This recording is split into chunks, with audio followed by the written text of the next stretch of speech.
மக்களிடம் நம்ம ஏன்னா அவங்க வீடியோ பார்த்துட்டாங்க, அடிச்சிருக்காங்கிறதுக்கு வீடியோ பார்த்துட்டேன். இல்லைன்னா இவங்க என்ன கதை சொல்லுவாங்க, அந்த ஆள் 500 ரூபாய் கேட்டு அந்த அம்மா கிட்ட தகராறு பண்ணா, உன்னை வச்சு செய்யறேன்னு சொன்னான், அந்த மாதிரி ஏதோ ஒரு முடிவு பண்ணிட்டான், கடைசியில் ஒத்துக்கிட்டான், அதுக்கப்புறம் இல்லைன்ட்டான், அதனால தான் அவனை கொண்டுட்டோம் அப்படின்னு மூடிடுவாங்க. இப்போ அப்படி பண்ண முடியாது. இவங்க போராட்டம் நடத்துறதுல நியாயம் இருக்கும். சிபிஐ கொடுத்தா மட்டும் என்ன, அதிமுக உள்ள இறங்கலைன்னா, பிஜேபியிலேருந்து இது எச் ராஜா வந்து பேட்டி கொடுக்கலன்னா இந்த பிரச்சனையே வெளில வந்திருக்காது.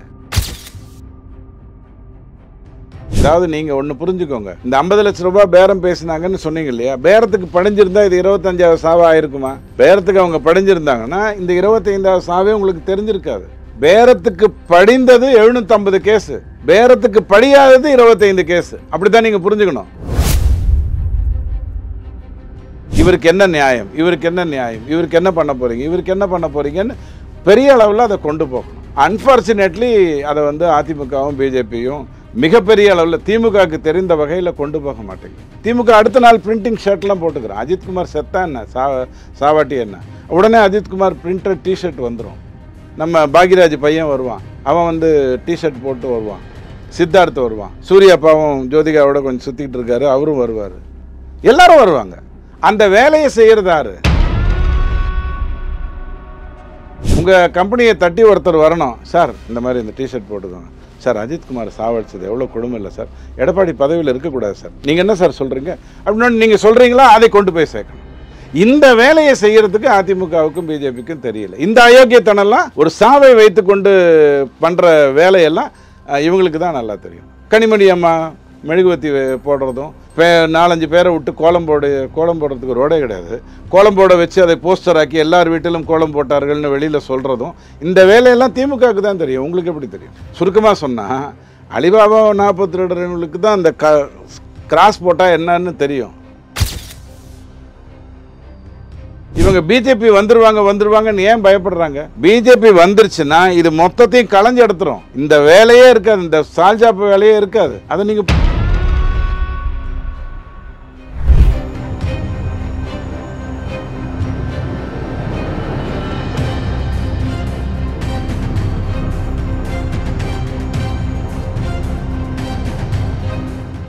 ரியல் ஒன் நண்பர்கள், உறவுகள் அனைவருக்கும் வணக்கம். பல்வேறு முக்கியமான தகவல்கள், செய்திகளை நம்முடைய உறவுகளுடன் பகிர்ந்து கொள்ள இணைந்திருப்பவர் துக்ளக் வாசகர் ரவி டிடிஎஸ் அவர்கள். வணக்கம் சார். வணக்கம்.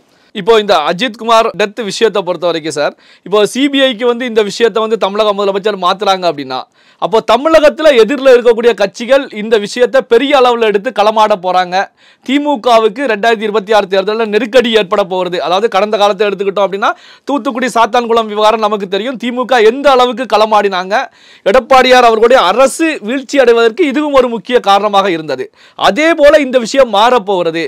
அப்போ சிபிஐக்கு கொடுத்துட்டோம் அப்படின்னா, எதிர்கட்சிகளை பொறுத்த வரைக்கும், இப்போ அதிமுகவை பொறுத்த வரைக்கும் பாஜக கூட்டணியில் இருக்காங்க. அப்போ எதிர்கட்சிகள் இந்த விஷயத்தை அப்படியே கப்சிப்பிட்டு விட்டுருவாங்க அப்படிங்கிற நிலையில சிபிஐக்கு மாத்திருக்காங்க. விட்டுற மாட்டாங்க.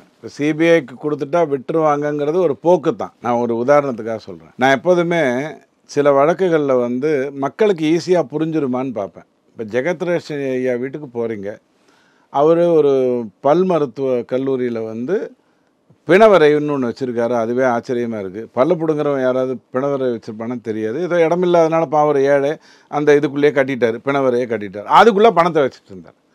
இப்போ மக்களுக்கு ஈஸியாக புரிஞ்சிடும், பிணவரையில் ஒரு பணம் வச்சுருக்காருன்னா இவர் பதுக்கி இருக்காருன்னு புரிஞ்சிடும். நீங்கள் என்னவோ தீர்ப்பு கொடு, இப்போ கொடு, நாளைக்கு கொடு, எப்பயோ கொடு, பதுக்கி இருக்காருங்கிறது தெரியுமா தெரியாதா? அந்த ஒரு ஸ்டாம்பிங் கரெக்டாக போய் சேரும். இதை நம்ம சொல்லிக்கிட்டே இருக்கணும், இல்லைனா மக்கள் மறந்துடுவாங்க.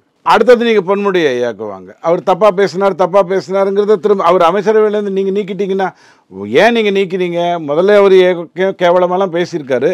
இப்போ உங்களுக்கு ஏதோ ஒரு விதத்தில் அவர் ஆகலை, சுப்ரீம் கோர்ட்டில் போய் எதையோ பண்ணிட்டு வந்துட்டார், ஆகலை, மற்றவனுக்கு ஹெல்ப் பண்ண மாட்டேங்கிறாரு, அதனால் அவர் அமைச்சரை விட்டு தூக்கிட்டீங்க. பட் அவருடைய செகண்ட் சன்னும் தேர்ட் பேரனும் பையனும் ஆல்ரெடி இதுக்குள்ளே இருக்காங்கல்ல, அரசியலுக்குள்ளே இருக்காங்கல்ல, அவங்க பார்த்துப்பாங்க. ஸோ விழுப்புரத்துக்கு ஏதாவது பிரச்சனை வருமா அவங்க பார்த்துப்பாங்க. அப்போது உங்களை பொறுத்த வரைக்கும் செட்டில் ஆகிடுச்சு.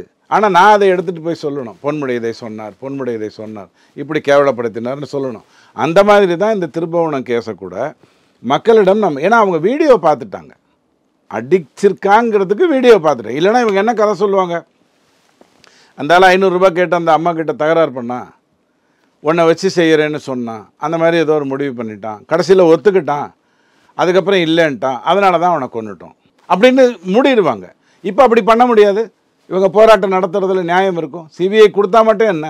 அதிமுக உள்ளே இறங்கலைன்னா, பிஜேபியிலேருந்து இது எச் ராஜா வந்து பேட்டி கொடுக்கலன்னா இந்த பிரச்சனையே வெளில வந்திருக்காது. அந்த திமுககாரர் வந்ததை பற்றி அதிமுக பேசியிருக்காது. கரெக்டா?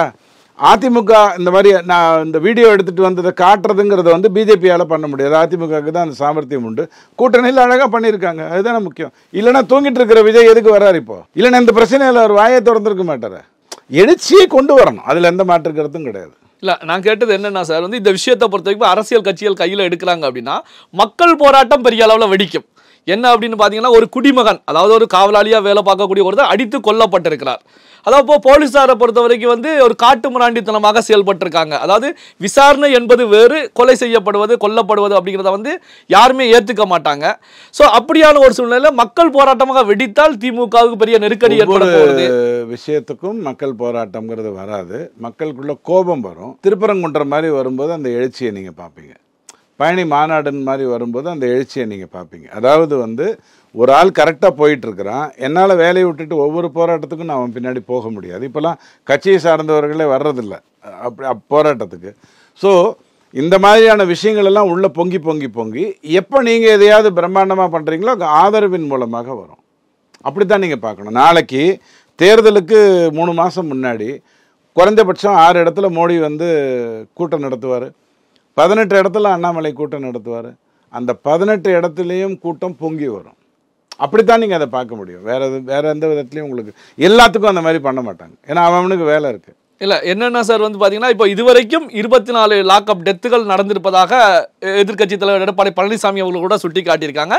இது 25வது டெத் அப்படிங்கிறதையும் சுட்டி காட்டியிருக்காங்க. அப்போ 24 டெத்துகளை பொறுத்த வரைக்கும் பெரிய அளவில் மக்கள் மத்தியில் சென்றடையல, மக்களுக்கு பெரிய அளவில் தெரியாமலே சென்றடைந்தது தான் உடனே அடக்கப்பட்டது. ஏதாவது நீங்கள் ஒன்று புரிஞ்சுக்கோங்க. இந்த 50 லட்ச ரூபாய் பேரம் பேசினாங்கன்னு சொன்னீங்க இல்லையா? பேரத்துக்கு படிஞ்சிருந்தா இது 25வது சாவா ஆயிருக்குமா?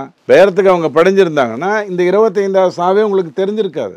பேரத்துக்கு படிந்தது 750 கேஸு, பேரத்துக்கு படியாதது 25 கேஸு. அப்படித்தான் நீங்கள் புரிஞ்சுக்கணும். ஸோ இது போகும், அந்தந்த ஊரில் அந்தந்த இடத்துல போகும். ஏங்க ஒரு சிபிஐ சார்ந்தவர் வந்து கூட்டிகிட்டு போய் அடிக்கிறாங்க.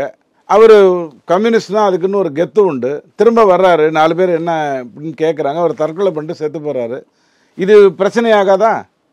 ஒரு மாற்றுத்திறனாளி அவனை கூட்டு போய் நகை திருடிட்டான்னு சொல்லி அடிக்கிறாங்க, அவன் செத்து போயிட்டான். அந்த பார்டரில் அது வராதா?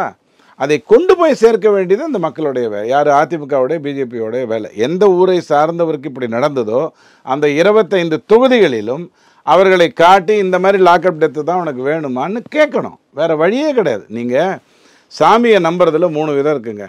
சாமி இருக்காரு, அவர் தான் என்னை காப்பாற்றுறாரு, இது ஒரு வகை. சாமிலாம் ஒன்றும் இல்லைங்க, நாம் கரெக்டாக பண்ணால் அவர் ஒன்றும் பண்ண மாட்டார், இது ஒரு வகை. சாமி இல்லைன்னா பூதம் வந்துடும், சாமி வணங்கலைன்னா பூதம் வந்துடும், இது 3வது வகை. கரெக்டாக நான் சொல்கிறது? இந்த பூதம் வருகிறதுங்கிறது தான் உங்கள் போஸ்டர் பேனர் எல்லாம். இவருக்கு என்ன நியாயம், இவருக்கு என்ன நியாயம், இவருக்கு என்ன பண்ண போகிறீங்க, இவருக்கு என்ன பண்ண போகிறீங்கன்னு பெரிய அளவில் அதை கொண்டு போகணும். அன்ஃபார்ச்சுனேட்லி அதை வந்து அதிமுகவும் பிஜேபியும் மிகப்பெரிய அளவில் திமுகவுக்கு தெரிந்த வகையில் கொண்டு போக மாட்டேங்குது. திமுக அடுத்த நாள் பிரிண்டிங் ஷர்ட்லாம் போட்டுக்கிறேன். அஜித்குமார் செத்தா என்ன, சாவாட்டி என்ன, உடனே அஜித்குமார் பிரிண்டட் டிஷர்ட் வந்துடும்.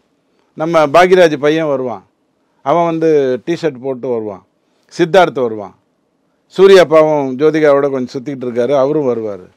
எல்லாரும் வருவாங்க. அந்த வேலையை செய்கிறதாரு? நீங்கள் போய் பிரிண்டிங் டிஷர்ட் அடிப்பீங்களா? உங்கள் கம்பெனியை தட்டி ஒருத்தர் வரணும், சார் இந்த மாதிரி இந்த டிஷர்ட் போட்டுக்கோங்க சார், அஜித்குமார் சாவடிச்சது எவ்வளோ கொடுமை இல்லை சார், எடப்பாடி பதவியில் இருக்கக்கூடாது சார், நீங்கள் என்ன சார் சொல்கிறீங்க அப்படின்னு நீங்கள் சொல்கிறீங்களா? அதை கொண்டு போய் சேர்க்கணும். இந்த வேலையை செய்கிறதுக்கு அதிமுகவுக்கும் பிஜேபிக்கும் தெரியல. இந்த அயோக்கியத்தனெல்லாம் ஒரு சாவை வைத்து கொண்டு பண்ணுற வேலையெல்லாம் இவங்களுக்கு தான் நல்லா தெரியும். கனிமொழி அம்மா மெழுகுவத்தி போடுறதும், 4-5 பேரை விட்டு கோலம் போடுறதுக்கு ரோடே கிடையாது, கோலம் போட வச்சு அதை போஸ்டர் ஆக்கி எல்லார் வீட்டிலும் கோலம் போட்டார்கள்னு வெளியில் சொல்கிறதும், இந்த வேலையெல்லாம் திமுகவுக்கு தான் தெரியும். உங்களுக்கு எப்படி தெரியும்? சுருக்கமாக சொன்னால் அலிபாபா 40 திருடர்களுக்கு தான் அந்த கிராஸ் போட்டால் என்னன்னு தெரியும். கிராஸ் போட்டால் அந்த வீட்டில் போய் கொள்ளை அடிக்கணும்னு யாருக்கு தெரியும்? அலிபாபாவும் 40 திருடர்களுக்கு தான் தெரியும். மற்றவனுக்கு எப்படி தெரியும்? இப்போ ஒரு முக்கியமான கேள்வி சார், அதாவது பார்த்தீங்கன்னா தமிழ்நாட்டில் காவல் நிலையங்களில் இருக்கக்கூடிய அங்கீகரிக்கப்படாத தனிப்படைகளை கலைக்க சொல்லி டிஜிபி சங்கர் ஜிவால் அவர்கள் வந்து ஒரு ஆர்டரை போட்டிருக்காங்க. மண்டல ஐஜிக்கள் வந்து அந்தந்த ஸ்டேஷனுக்கு இன்டிமேட் பண்ணியிருப்பதாக இப்போ செய்தி ஒன்று போய்கிட்டு இருக்கு. தமிழக காவல்துறை ஸ்டாலின் அவர்களுடைய கட்டுப்பாட்டில் இருக்கக்கூடிய ஒரு காவல்துறை. இந்த சம்பவம் நடந்த பிறகு டிஜிபி அவர்களை பொறுத்த வரைக்கும் அங்கீகரிக்கப்படாத தனிப்படைகளை கலைக்க சொல்லி உத்தரவு போட்டிருக்கு. என்ன ஆகுன்றீங்க? இதை எப்படி பார்ப்பது? இல்லை, என்ன ஆகுன்றீங்க? இப்போ அவனுக்கெல்லாம் வேலை வாய்ப்பு கொடுத்துட்டீங்க. அவன் வந்து அடித்து காசை வாங்கிட்டு போயிருக்கான். சாயங்காலம் தண்ணி அடித்து பழக்கப்பட்டிருப்பான். நாளைக்கு வேறு வேலைக்கு போகணுன்னு நினச்சா கூட அவனுக்கு தண்ணி அடிக்கிறதுக்கு காசு வேணும். அவன் என்ன பண்ண முடியும்? அவனை ஏதோ ஒரு வேலைக்கு வச்சுக்க தான் செய்யும். இதெல்லாம் சும்மா சால்ஜாப்பு. இந்த சானிடேஷன், இந்த கோவிட் பிரச்சனை வந்தபோது எங்கள் இடத்த நாங்கள் முழுசாக தொடச்சிட்டோம், எந்த பிரச்சனையும் இல்லை, எல்லாரும் முகமூடி போட்டு கொண்டு தான் வருகிறார்கள் அப்படின்லாம் காட்ட வேண்டிய அவசியம் உங்களுக்கு ஏன் வருது? அப்போ தான் அடுத்தவன் உள்ளே வருவான். சார், நான் உங்களை கேட்குறேன், நாளைக்கு நீங்கள் ஒரு போலீஸ் ஸ்டேஷனுக்கு போகிறீங்க, போயிட்டு இந்த மாதிரி இந்த ஆள் வந்து என்னுடைய பணத்தை வந்து எடுத்துட்டான்ற சந்தேகம் எனக்கு இருக்குங்கிறீங்க. அந்த போலீஸ்காரர் என்ன பண்ணணுங்கிறீங்க? கண்டிப்பாக அந்த காவல்துறை அதிகாரி நீங்கள் யார் மேலே சந்தேகப்படுறீங்களோ அவரை கூட்டு விசாரிப்பார். கண்டிப்பாக விசாரிப்பார். மிரட்டும் போதே, ஒரு காவலாளிக்கு மிரட்டும் போதே தெரியும் இவன் உண்மை பேசுகிறானா பொய் பேசுகிறானான்னு. மிரட்டுறான் இல்லையா, அப்போவே தெரியும். அவன் குச்சி கிச்சிலாம் எடுக்கணுங்கிற அவசியம் இல்லை. சும்மா ஒரு வாட்டி அடித்தாலே அந்த வெளியிலே எல்லாம் தெரிஞ்சிடும். அவனுக்கு நல்லா தெரியும். ஆனால் அவனை சாவகடிக்கணுங்கிற ஒரு முடிவோடு இறங்கியிருக்கிறவங்கள நீங்கள் எப்படி தடுத்து நிறுத்திடுவீங்க? இந்த படையால் தான் அது நடக்குதா? இல்லை இன்றைக்கி தான் நடக்குதா? தமிழ்நாட்டில் எத்தனையோ வருஷமாக நடக்குது. அன்றைக்கெல்லாம் திமுக எதிர்த்து பேசிட்டு உயிர் வாழ முடியுமா? வாழ முடியாது. இவங்க பிஜேபி வந்துருவாங்கன்னு ஏன் பயப்படுறாங்க? பிஜேபி வந்துருச்சுன்னா இது மொத்தத்தையும் களைஞ்சு எடுத்துரும். இந்த வேலையே இருக்காது, இந்த சால்ஜாப்பு வேலையே இருக்காது. அதை நீங்கள் புரிஞ்சுக்கோங்க. பல்வேறு முக்கியமான தகவல்கள், செய்திகளை நம்முடைய உறவுகளுடன் பகிர்ந்து கொண்டதற்கு நன்றி சார். நன்றி.